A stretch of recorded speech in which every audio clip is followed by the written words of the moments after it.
Good morning, y'all. So I'm going to make just a really short, condensed version of the live that I just did this morning that was so good. You got to go watch the whole live. I didn't even think all of that was coming out, y'all, but the Lord stopped me in the middle of my workout this morning and was like, I need you to go do this live. And I was like, Lord, I didn't even read the word. And he's like, I am the word and I'm with you. So you good. But one of the things that he was talking to me about and has been talking to me about lately is process. And what he made it akin to was this Hoarders show. And in this Hoarders show, there are people that have trash. And again, I don't want to say trash because for them it's treasures, right? That's why it's so difficult for them to be able to let it go.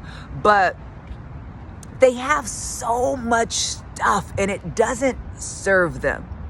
The crew knows, right? And we'll say just the show knows that it's going to take more than just sending people in to clean up. They understand that it is going to take not just people to clean up, but someone to lead that effort, someone that is going to work hand in hand with the homeowner so that way they can get participation, buy-in, engagement with the owner because they realize they're only going to be there for a moment in time, but it is the homeowner that actually needs to be able to maintain this process, right? And they want to be respectful of the fact that it's this person's home. So they need a crew, they need a lead, they need a counselor, right? The counselor comes in and they deal with the mindset. And they deal with the mindset so that they are able to actually have change, right? To the point where there is going to be not just a point where we're just dealing with this initial process, but what even got you to the point where this situation existed in the first place? Because if we don't deal with that mindset, we're just going to, when we clean up this house, it's just going to end up looking like the old house, right? You're just going to start reaccumulating stuff again. And this will all be for naught. So we got to be able to bring a counselor in to deal with that mindset. Also, because we understand the difficulty of this process. So we need somebody to help you be able to navigate with the mindset, with the emotions, etc., so you can make it through this process. There's also family members that come through. There's family members that come through to support the person. And oftentimes, they're not just cheering on, they're not just helping the individual so that they're not alone. They're also going through this process of dealing with the counselor to deal with old issues, right? Of pain, of rejection, of all these things that may have contributed to the hoarding, right? It's this understanding that there's so much more involved. But even with the show realizing that this issue is multifaceted, right? Like it's complex. It's not just as simple as sending people to go clean up. They need from that individual participation. What do they need from that person? They need an acknowledgement that something has to change. They can't continue going on like this. They need surrender to the process.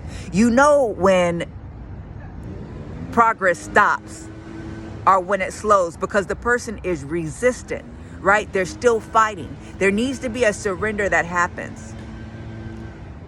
There needs to be a submission that happens. I can't lean on my own understanding. When you watch that show and you see that somebody's trying to lead, the hoarder is, it doesn't go well because that person's leaning on the same understanding that was used to create the problem. So they can't be the solution because it's the blind leading the ones that can see. They got to submit to the one who's leading and be able to trust them. They have to be able to participate. They can't just sit in the background.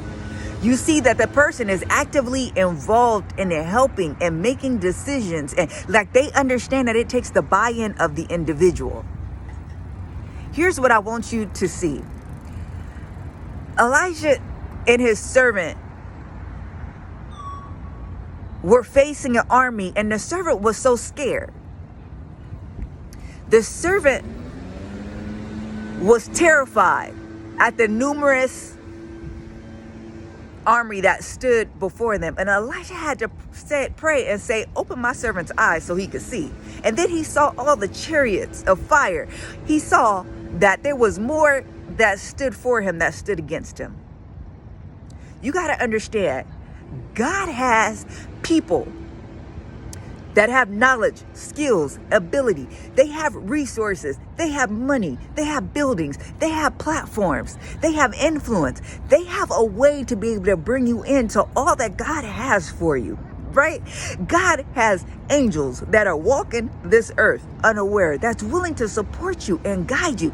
God got angels. He got angelic protection for you.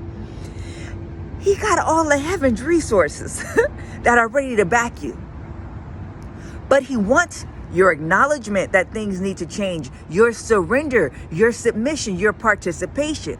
See, people are praying for all of God's help, but they're not willing to engage process with them, so that once when he brings you into all of that, that you are working in partnership, in agreement, in alignment, in covenant, in such a way in which when the house is clear, when the thing is established, you continue day by day by day with the right character, the right heart posture, the right relationship with the Lord, that makes it so day by day you're able to renew your mind and to maintain, establish, and build on what it is that God has for you. See, people are asking for the clean house. They asking for the end result, but they're not willing to engage the process that's needed in order to make that happen. They're just asking for the clean house. And you got to understand, if you ask for the clean house, but you don't allow for the process to happen,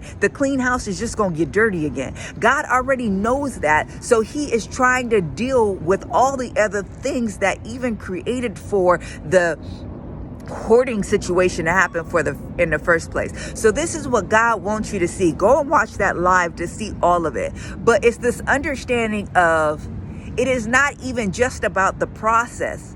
That's only a small part of it. That's the starting point.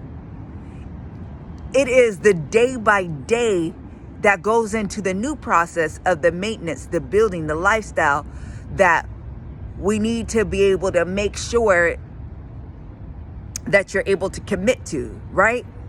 What good is it if you lose 600 pounds in 6 months if you don't understand that it's a lifetime thing?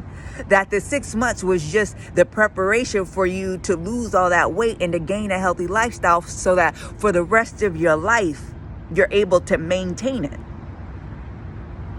Instead of asking God for the clean house, ask God to give you the tools to surrender and submit, so you can begin taking steps day by day to start clearing out the house, to help you really understand how the house even got dirty in the first place, right? This is that committing to getting hungry, getting thirsty day by day for healing, for restoration, for intimacy with God, for serving him in the ways that he's asking you to serve him, for getting to know him. This is a understanding that I got to create just a whole new lifestyle, not just getting a check, not just getting a new home, but I want to live differently. I want to be different. I want to become different. Who do I want to become? What you've created. I want to do what you created me to do, and that's process. So today, embrace process, not just the end result. Love y'all. Talk soon.